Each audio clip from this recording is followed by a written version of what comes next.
Hello friends, అందరికీ నమస్కారం. Telugu life story వింటున్న ప్రతి ఒక్కరికి మనస్ఫూర్తిగా కృతజ్ఞతలు.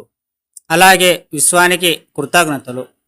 మనీ మంత్ర 2 48 ఎపిసోడ్ పూర్తిగా వింటే మీకు అర్థమవుతుంది.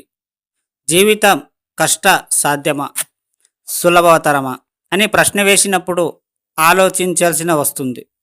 ఎందుకంటే సులభతరమా కాదు, కష్టమే అనిపిస్తుంది. ఎందుకంటే మన పూర్వీకుల నుండి వారి జీవితం ఎంత కష్టపడి వాళ్ళని మిమ్మల్ని పోషించారు. ఇలా మీకు తెలిసిన వాళ్ళు మీ వాళ్ళ గురించి చెబుతూ ఎంతో కష్టపడి మిమ్మల్ని ఇంత వాళ్ళని చేశారు. వారే కష్టపడుకుంటే మీ పరిస్థితి ఏమిటి?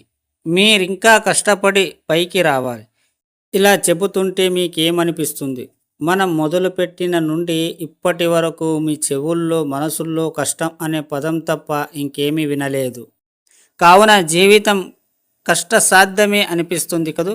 అంటే మీ సబ్కాన్షియస్ మైండ్కి కష్టం అనే పదాన్ని మీకు తెలియకుండానే మీరే 100 సార్లు పట్టించారు. ఇక మీ జీవితంలో సుఖం అన్న పదాన్ని తీసేశారు. అందుకే జీవితమంతా కష్టపడుతూనే ఉంటారు. ఇప్పుడెలా?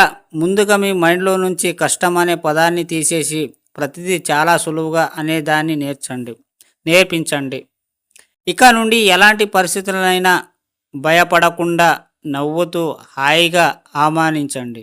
ఏదైనా సులువుగా కాబట్టి సమస్య పరిష్కారానికి ఎక్కడ ఇబ్బంది పడకుండా ప్రశాంతంగా ఆలోచించండి. వీలైనంతగా మీరు పల్లె మెరుగు చెందన పరిస్థితులను చక్కదిద్దండి. దేనికే వ్యతిరేకంగా వెళ్ళకండి. మెల్లిగా మీ జీవితంలో పాజిటివ్ని అలవాటుగా మార్చుకోండి. ఒక్కొక్కటిగా ప్రతిదీ సులువైపోతూ మీ జీవితం ఆనందమయంగా అవుతుంది. పాత పరిస్థితులను మళ్ళీ మీ మనసులోకి రానియకండి. కొత్త జీవితం గురించి ఆలోచించండి. Best of luck. Money Mantra universe subject. ఎప్పుడైతే నీ సబ్కాన్షియస్ మైండ్కి మీరు ఏదైతే పట్టి ఇస్తారో అదే తీసుకుంటుంది. మీరు కష్టం 100 సార్లు అన్నప్పుడు ఆ కష్టాన్ని మీకు ఇస్తుంది. సుఖం అన్నప్పుడు సుఖాలే నీకు ఇస్తాయి. నువ్వు ఏదనుకుంటే నువ్వు అది అవుతావు. నువ్వు ఏం చేయాలనుకుంటే అది అవుతావు. నువ్వు ఏం ఆలోచిస్తే అదే నీకు వస్తుంది. ఇక్కడ చెప్పాలి అంటే ఈజీగా మనీ మంత్ర సబ్జెక్ట్లో వస్తే మీకు ఖచ్చితంగా మీకు కొన్ని విషయాలు తెలుసుకోవచ్చు. సబ్జెక్టు ఒక్కసారి మీకు అవగాహన అయితే మాత్రం దీన్ని వదలరు. ఎందుకంటే మీకు తెలియని విషయాలు డబ్బు గురించి ఎవరు చెప్పలేదు. మోటివేషన్ ఒక్కసారి ఈ సబ్జెక్ట్లో వచ్చిన తర్వాత మీరు ఉన్నత స్థితిలో ఖచ్చితంగా వస్తారు. ఒకవేళ రాకపోయినా దీని సబ్జెక్ట్ని వదిలేసి వేరే దాంట్లో వెళ్ళండి. ఏదైనా సరే చేస్తే కానీ మీకు అర్థం కాదు. ఎవరు చెప్పారు, ఎవరు విన్నారు అని కాదు.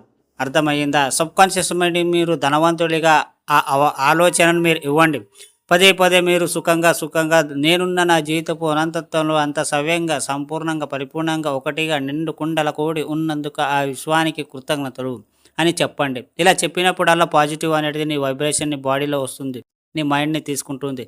సబ్కాన్షియస్ మైండ్కు నువ్వు ఏదైతే నీ పదే మాట అనడం వల్ల అది తీసుకొని నీ కళ్ళ ముందు ఉంచుతుంది. అర్థమైంది అనుకుంటున్నాను. ఈ స్టోరీ విన్న ప్రతి ఒక్కరికి మనస్ఫూర్తిగా థ్యాంక్ యూ సో మచ్. అలాగే విశ్వానికి కృతజ్ఞతలు.